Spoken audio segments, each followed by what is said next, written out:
하나님의 말씀은 마태복음 26장 17절에서 30절입니다. 마태복음 26장 17절에서 30절입니다. 한 목소리로 합독하시겠습니다. 무교절의 첫날에 제자들이 예수께 나와서 이르되 유월절 음식 잡수실 것을 우리가 어디서 준비하기를 원하시나이까? 이르시되 성한 아무에게 가서 이르되 선생님 말씀이 내 때가 가까이 왔으니 내 제자들과 함께 유월절을 내 집에서 지키겠다 하시더라 하라 하시니 제자들이 예수께서 시키신 대로 하여 유월절을 준비하였더라. 저물 때에 예수께서 12제자와 함께 앉으셨더니 그들이 먹을 때에 이르시되 내가 진실로 너희에게 이르노니 너희 중에 한 사람이 나를 팔리라 하시니 그들이 몹시 근심하여 각각 여짜오되 주여 나는 아니지요. 대답하여 이르시되 나와 함께 그릇에 손을 넣는 그가 나를 팔리라. 인자는 자기에 대하여 기록된 대로 가거니와 인자를 파는 그 사람에게는 화가 있으리로다. 그 사람은 차라리 태어나지 아니하였더라면 제게 좋을 뻔하였느니라. 예수를 파는 유다가 대답하여 이르되 랍비여 나는 아니지요. 대답하시되 내가 말하였도다 하시니라. 그들이 먹을 때에 예수께서 떡을 가지사 축복하시고 떼어 제자들에게 주시며 이르시되 받아서 먹으라. 이것은 내 몸이니라 하시고 또 잔을 가지사 감사 기도하시고 그들에게 주시며 이르시되 너희가 다 이것을 마시라. 이것은 제 사함을 얻게 하려고 많은 사람을 위하여 흘리는 바 나의 피 곧 언약의 피니라. 그러나 너희에게 이르노니 내가 포도나무에서 난 것을 이제부터 내 아버지의 나라에서 새 것으로 너희와 함께 마시는 날까지 마시지 아니하리라 하시니라. 이에 그들이 찬미하고 감람산으로 나아가니라. 아멘.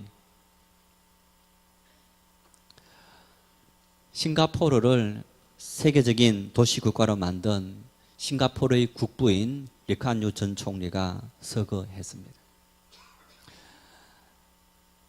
워싱턴 포스트지가 그를 평가하기를 이렇게 했습니다.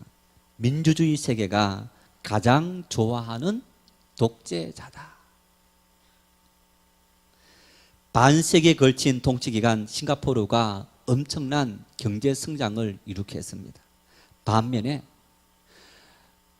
나라를 통치하면서 하는 일들에 대해서 비판하는 사람들에 대해서는 불관용으로 일관했고 언론의 자유를 탄압했고 엄격한 사회 통제로 민주주의의 발전을 억압했다. 그런 평가를 받고 있습니다. 그렇다면 싱가포르 사람들은 그를 어떻게 평가할까? 그의 시신이 안치된 국회의사당에는 연일 수만 명의 사람들이 몰려들면서 추모를 하고 있다고 합니다. 처음에는 하루에 10시간만 추모격을 받았는데 사람이 너무 많아서 24시간 계속 추모를 받았다고 합니다. 한 분 추모하려고 30도가 넘는 땡빛 아래에서 10시간을 기다리는 거예요. 그러면서도 10시간 동안에 기다려서 한자리에 서서 기다리면서 추모해도 어린아이 그리고 머리가 희끗한 연세 드신 분들의 이르기까지 한 사람도 길다고 많이 기다려야 된다고 돌아가지 않고 추모한 그런 추모의 열기를 볼 수 있었습니다. 어떤 한 사람이 자신의 트위터에 이렇게 말했습니다. 말레이시아로부터 버림받던 날 당신의 눈물을 기억합니다. 독재자 같은 당신의 고집을 미워했을 때도 있었습니다. 그래도 당신은 아버지입니다. 독재자 같은 당신이 미웠을 때가 너무너무 많았습니다. 당신의 의견에 일치되지 않는 사람을 과감하게 쳐내는 정적들을 축출하고 그리고 그들을 쳐내는 그 모습에 온몸이 소름을 돋치는 그런 치를 들었습니다. 그러나 당신이 아버지와 같은 심정으로 버림받은 우리들을 살리기 위해서 흘린 그 눈물과 그 마음을 우리는 기억하고 있습니다. 여러분, 싱가포르는 우리 서울 면적의 1.1배 정도 되는 좁은 땅입니다. 인구가 불과 450만 밖에 되지 않는 작은 나라입니다. 1800년도에 영국의 식민 통치를 받다가 2차 대전 전후에서 일본의 지배를 받습니다. 그리고 독립되고 난 다음에 다시 영국 통치를 받다가 1965년도에 나라가 완전히 독립하게 됩니다. 반도 섬입니다. 섬나라 사람은 굉장히 거칩니다. 우리도 이 바닷가에 사는 사람들이 굉장히 거친데 말레이시아가 이 싱가포르와 한 나라였습니다. 그런데 그 싱가포르 사람들이 너무너무 거칠고 하다 보니까 도저히 이 사람이 감당이 안 됩니다. 그래서 말레이시아가 너희들 따로 살아라, 우리끼리 살겠다 하고 나라를 띄준 겁니다. 한마디로 말하면 버림을 받은 거예요. 여러분, 말레이시아로 붙어 있어야만 거기서부터 지하 자원과 많은 필요한 것들을 공급받을 수 있는데 서울 같은 이 좁은 땅 여기에서 우리가 무엇을 하고 살 수 있겠습니까? 부가 없습니다. 가난합니다. 지극히 통치받으면서 나라 이런 통치받으면서 아무것도 없는 상황 속에서 어떻게 나라를 일구고 함께 살아갈 수 있습니까? 버림받은 그날 그 순간 당신이 흘렸던 그 눈물을 기억합니다. 여러분, 그러면서 정말 두고 보자, 그러면서 이를 악물고 살아야지 노력하고 애쓴 결과 1965년 이후에 불과 반세기 50년 만에 싱가포르는 세계에서 8위의 1인당 GNP를 자랑하는 그런 나라가 되어서 1인당 국민소득이 5만 6천 불입니다. 아시아에서 최고입니다. 일본보다 GNP가 더 많습니다. 세계에서 8위를 자랑하는 그런 나라가 되었습니다. 국가 경쟁력이 세계 2위입니다. 그리고 국가 첨령도가 세계 5위인 나라가 된 겁니다. 여러분, 이런 저력이 어디에서 나타난 겁니까? 가난과 버림이라는 그 절망 속에 살아야 되겠다는 그 어떤 정말 비장한 그 마음들을 함께 모으고 그 마음들을 인정하고 받아들인 그 민족이 바로 정말 세계 역사 속에 인류 선진국이 되어진 그런 모습을 볼 수 있습니다. 이 설교를 준비하고 이번 이야기를 이렇게 하면서 우리 영화가 인기 얻었던 국제시장, 여러분, 국제시장이 우리 6.25 전쟁 시대 그리고 가난했던 보릿고개 그 시대에 우리 아버지들의 비han과 비애 그리고 자식 위해서 자신을 내걸었던 그 아버지의 모습들을 담고 있지 않습니다. 태어난 후손들, 편안히 살았던 후손들은 아버지가 왜 저러는지 이해할 수 없지만은 아버지는 정말 지극히 가난과 전쟁통에 가족을 지키고 이 가족을 책임져야 된다는 그 어떤 비장한 가슴, 그 가슴을 갖고 평생을 살았기에 어쩌면 그런 고통을 경험하지 못한 자녀들은 이해할 수 없지만은 어쩌면 아버지들은 그 마음을 이해할 수 있지 않겠습니까? 세계 많은 사람들은 그를 독재자라고 말하지만은 그들과 함께 살아갔고 그리고 정말 그의 눈물과 불입이라는 가난이라는 그 극한 절망 속에 살았던 그 백성들은 당신은 우리의 국부이고 당신은 우리의 영웅이다, 이렇게 말할 수 있게 된 겁니다. 여러분, 어느 시대나 할 것 없이 사람들은 영웅을 기다립니다.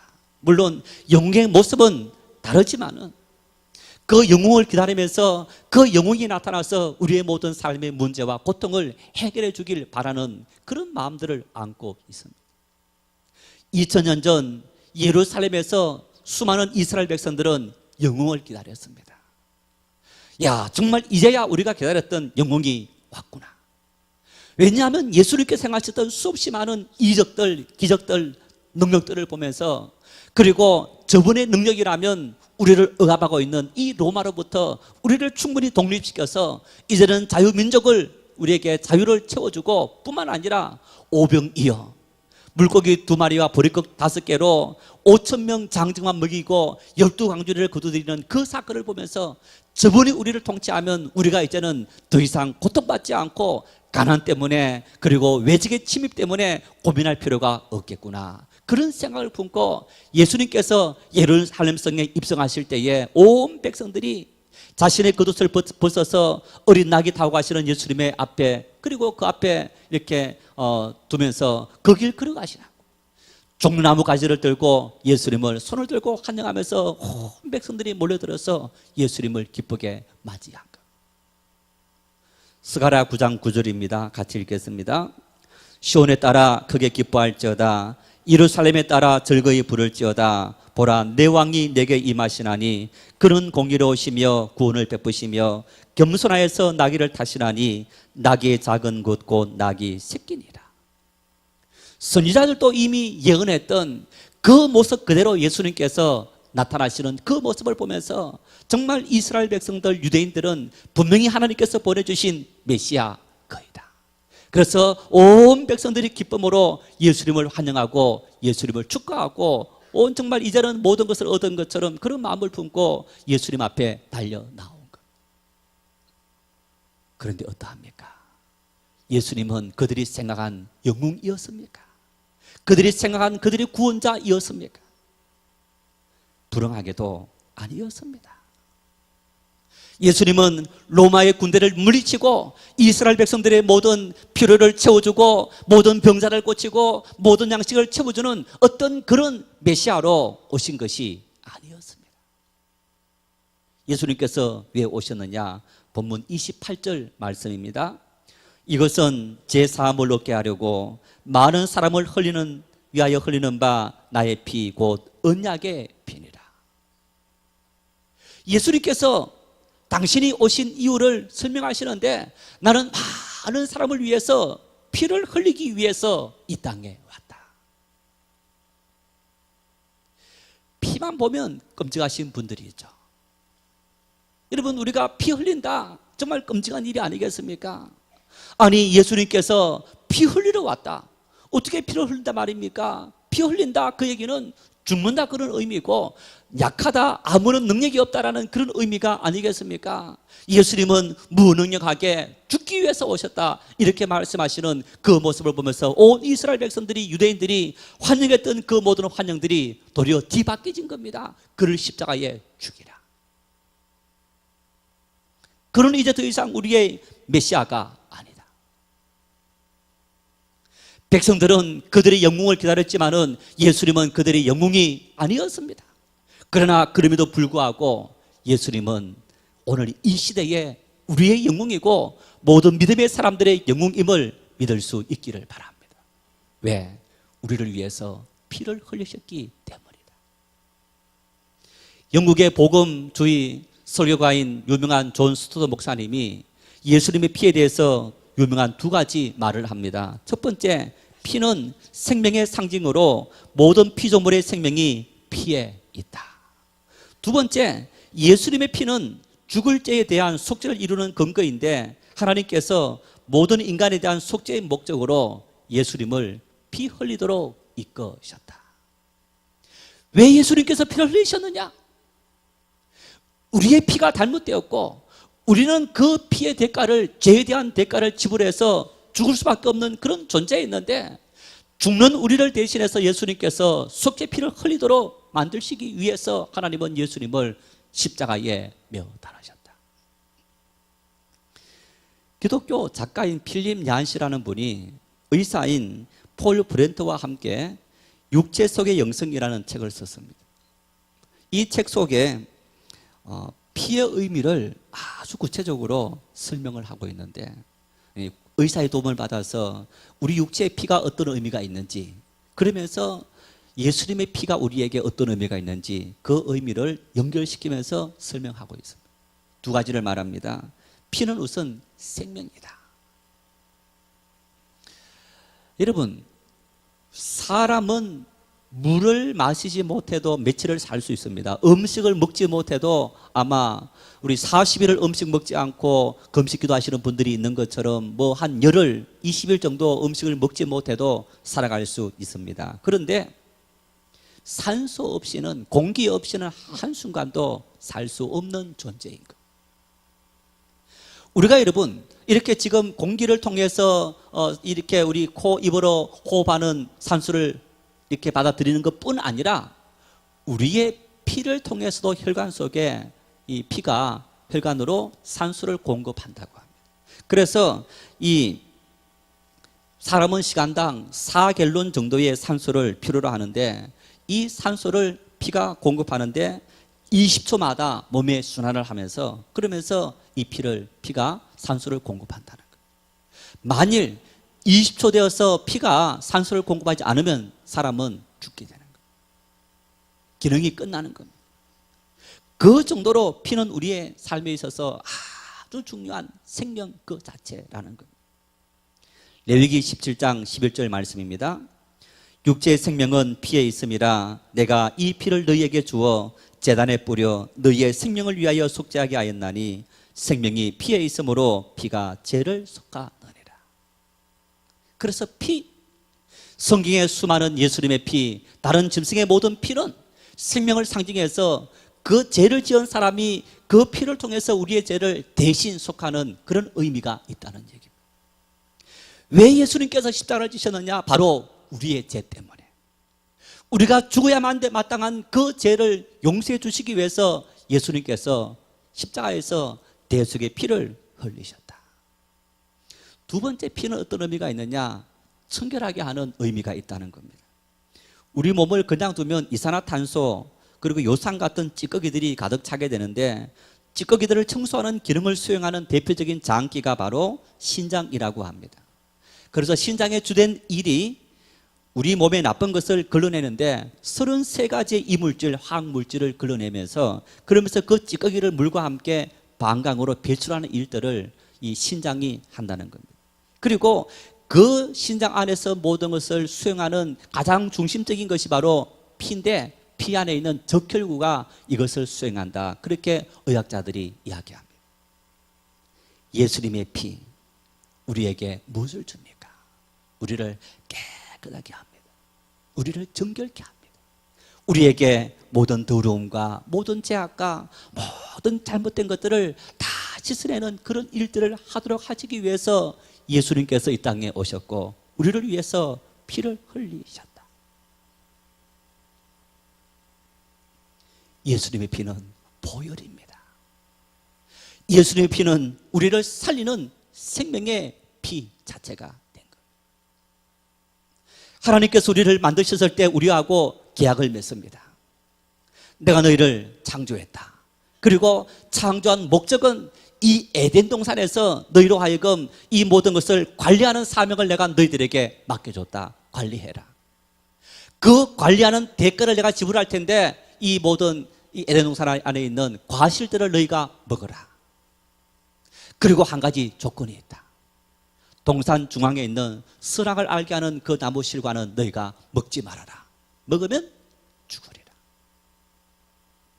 하나님께서 인간을 창조하실 때 인간을 창조하시고 하나님께서 에덴 동산에서 청지기의 사명을 맡겨주시고 그리고 청지기를 감당하면 하나님은 모든 필요한 것을 다 주시도록 만들어 두었습니다.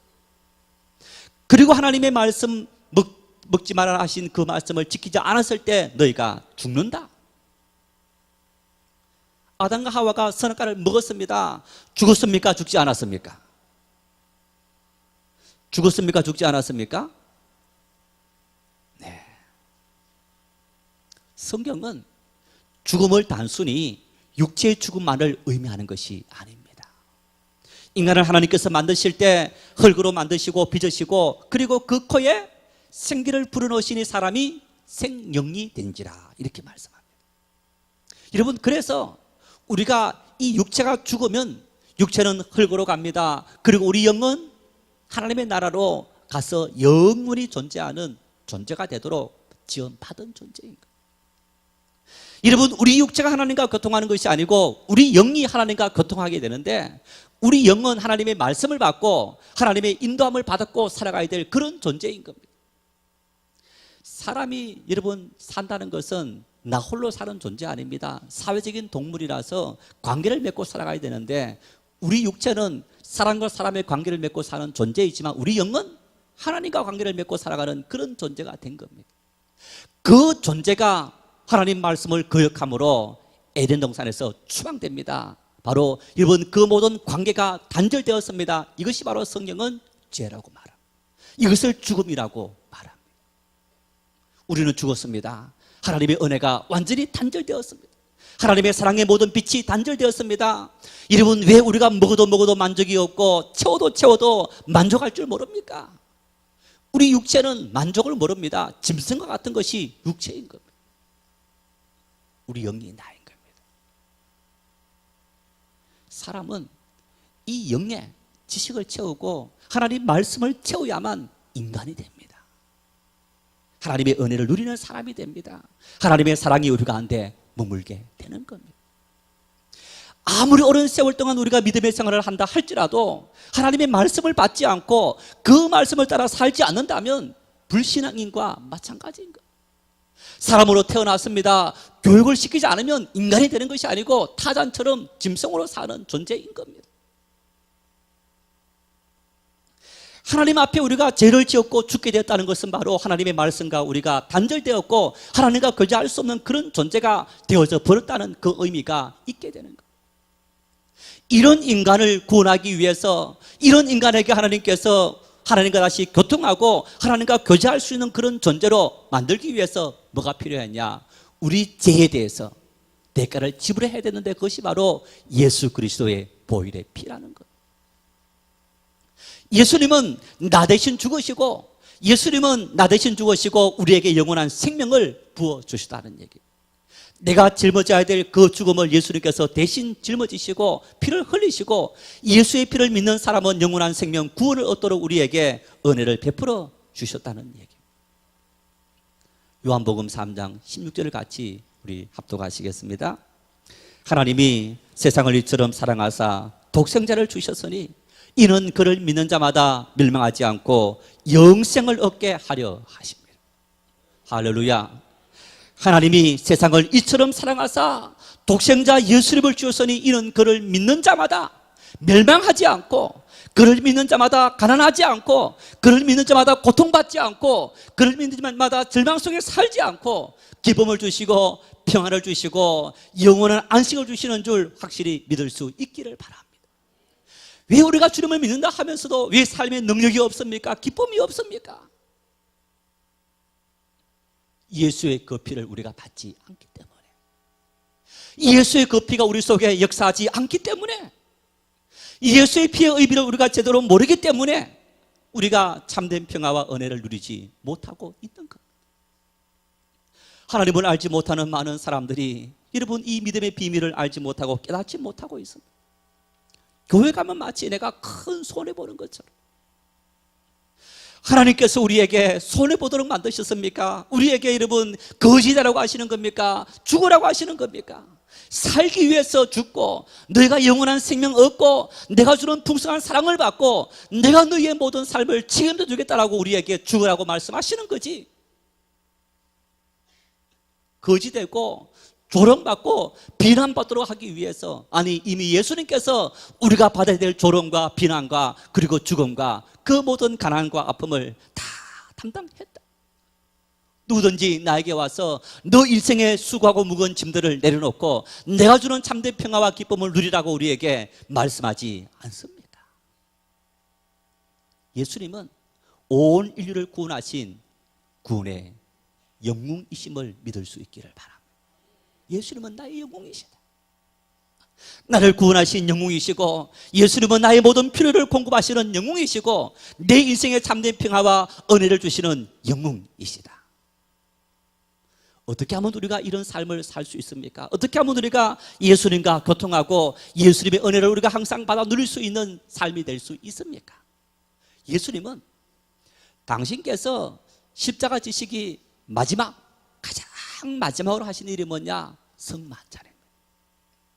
겟세마네 동산에서 기도하시고 또 와서 예수님께서 제자들과 성만찬을 함께 나눕니다.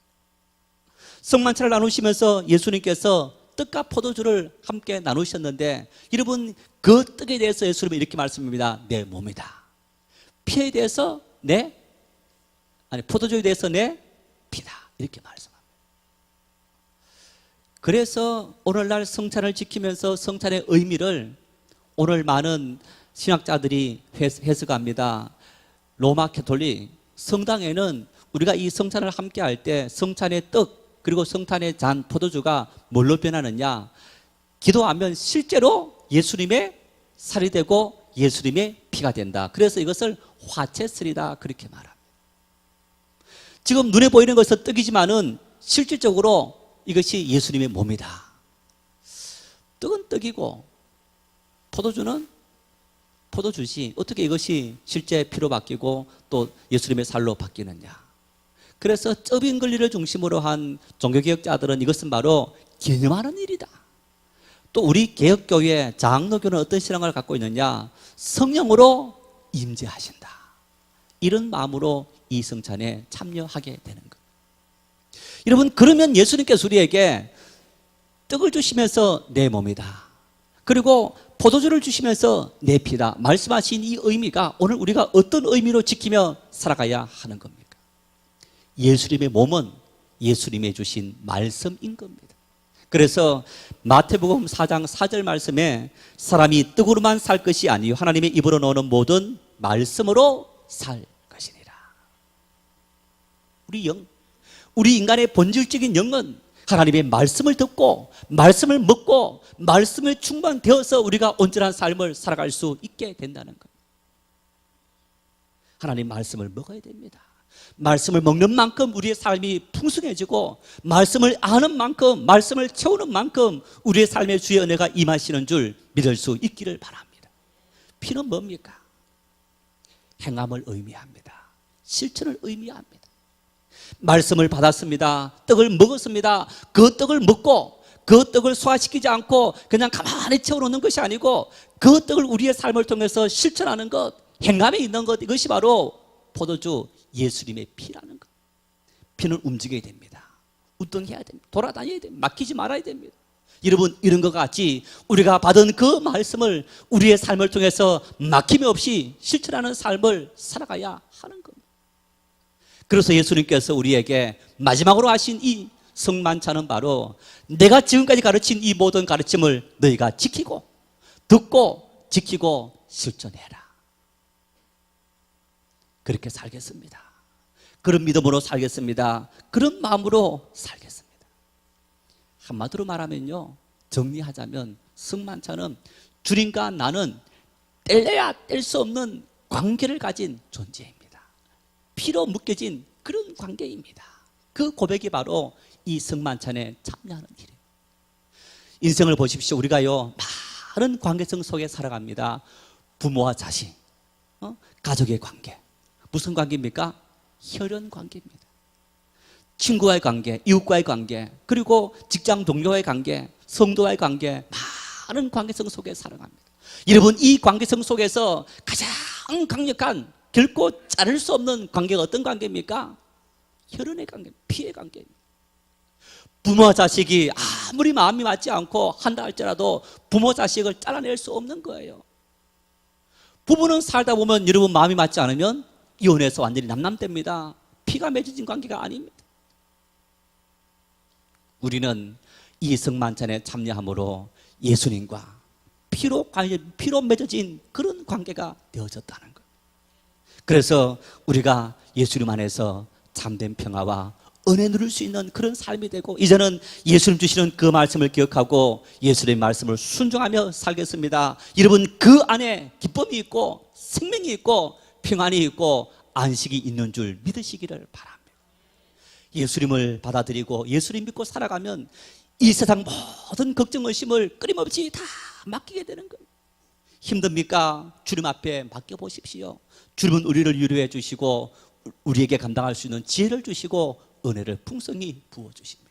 우리가 이런 하나님의 사람으로, 믿음의 사람으로 매 순간 살아갈 수 있기를 바랍니다. 이런 마음으로 마지막 이 한 주간 고난주간에 참여하시고, 내가 이제 주님의 고난에 함께 참여해서 주님의 부활의 기쁨을, 생명의 기쁨을 함께 누리는 믿음의 삶을 살겠습니다. 그런 믿음의 축복이 우리 모두에게 넘칠 수 있기를 축원합니다.